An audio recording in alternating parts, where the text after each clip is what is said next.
दर्शकों नमस्कार। जय माँ काली। दर्शकों, आप सब जानते हैं 7 तारीख से 7 जुलाई से आषाढ़ गुप्त नवरात्रे शुरू हो चुके हैं, जो कि 15 जुलाई तक जिनका समापन होगा। अब मैंने कल आपसे वादा किया था कि 10 महाविद्या जिनकी इन नवरात्रों में पूजा की जाती है उनके बारे में संक्षेप में मैं एक एक करके वर्णन करूंगी। तो आज जानते हैं पहली महाविद्या माँ काली, जिनका कल पूजा आराधना का दिन था। हो आप सभी ने माँ काली की पूजा की होगी, आराधना की होगी, उनकी ब्लेसिंग्स पाई होंगी, क्योंकि वो तंत्र मंत्र साधनाओं और शक्तियों की देवी हैं। वो दुश्मनों का नाश करती हैं, आपके जीवन में जो भी इच्छा है उसको पूर्ण करती हैं। सिर्फ विश्वास रखने की ज़रूरत है। और यकीन मानिए, अगर आप विश्वास करेंगे तो स्वप्न में वो आपको ज़रूर दर्शन देंगी।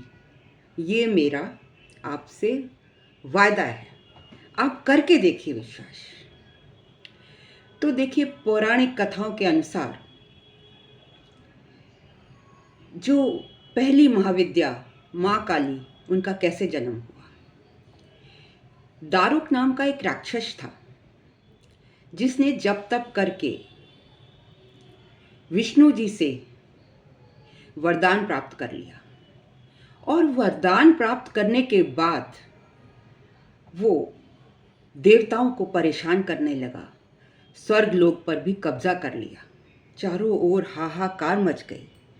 देवतागण ब्रह्मा जी और विष्णु जी के पास अपनी विनय लेकर पहुंचे।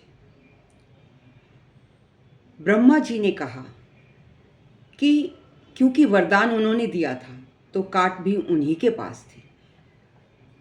तो ब्रह्मा जी ने कहा कि इस दुष्ट का नाश एक स्त्री के द्वारा होगा। और फिर इस आशा से कि इसका जो सॉल्यूशन होगा वो ज़रूर भगवान शंकर के पास होगा, भोलेनाथ के पास होगा।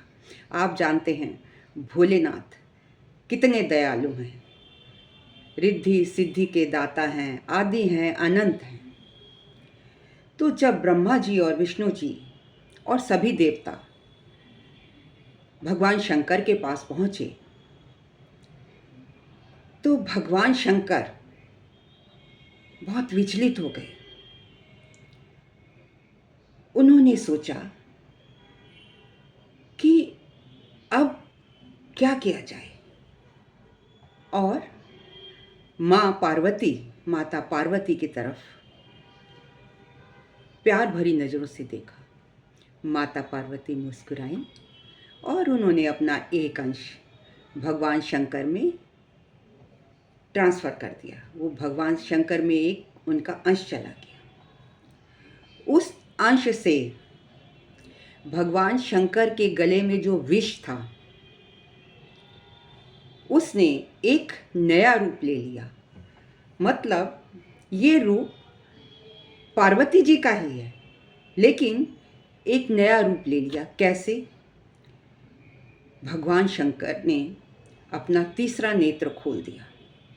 और जानते हैं तीसरा नेत्र खोलते ही क्या हुआ? एक भयंकर देवी दुर्गा का रूप, जिसको माँ काली कहा जाता है, उसकी उत्पत्ति हुई। वो बहुत क्रोधित थी, क्रोध में थी। उसके माथे पर एक नेत्र था और चंद्रमा की एक लकीर थी, लाइन थी। माँ काली को जैसे ही पता लगा कि दारुक राक्षस ने देवताओं को परेशान किया हुआ है, तो उन्होंने दारुक और उसकी सेना पर आक्रमण कर दिया। उनको मारती चली गई। पूरे दारूक को भी ख़त्म कर दिया और उनकी सेना को भी ख़त्म कर दिया। लेकिन इतना करने पर भी माँ देवी, माँ काली का क्रोध शांत नहीं हुआ, क्योंकि जब माँ काली या माँ दुर्गा कोई भी क्रोध में आ जाएं तो सर्वनाश, सृष्टि के सर्वनाश की भावना होती है। हो सकता है सृष्टि का सर्वनाश हो, तो संसार में अग्नि जलने लगी, देवता लोग भागने लगे, सिद्ध लोग भागने लगे। अब शंकर जी ने सोचा कि अब क्या उपाय किया जाए। शंकर जी ने एक बाल रूप धारण करके शमशान भूमि में लेट गए। माँ काली, देखिए माँ बहुत दयालु होती है, और जब शंकर जी बाल रूप में रोने लगे, माँ से देखा नहीं गया। माँ का, क्योंकि माँ जब बच्चे को रोता देखती है तो उसका क्रोध शांत हो जाता है, और शंकर जी को और कुछ ना सूझा। उन्होंने स्वयं बालक का रूप धारण किया। उस बच्चे को देखकर माँ काली मोहित हो गई और उसको स्तनपान कराने लगी, और स्तनपान कराते कराते काली माँ का क्रोध शांत हो गया। तो इस तरीके से शिवजी के तीसरे नेत्र के द्वारा माँ काली की उत्पत्ति हुई।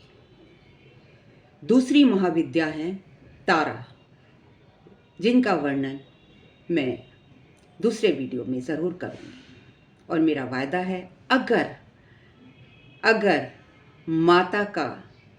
माता का की दृष्टि रही, उनका आशीर्वाद रहा, तो ज़रूर मैं 10 महाविद्याओं के बारे में वर्णन कर पाऊँगी। देखिए, उनकी ब्लेसिंग्स के बिना मैं कुछ भी नहीं कर सकती। तो एक बार फिर से जय माँ काली, और आप सभी की तरफ से माँ काली को अभिवादन। धन्यवाद for listening me so patiently. And if you like my story, kindly share it, subscribe it, and in case of any consultation, kindly contact me at snehkapoor1812@gmail.com.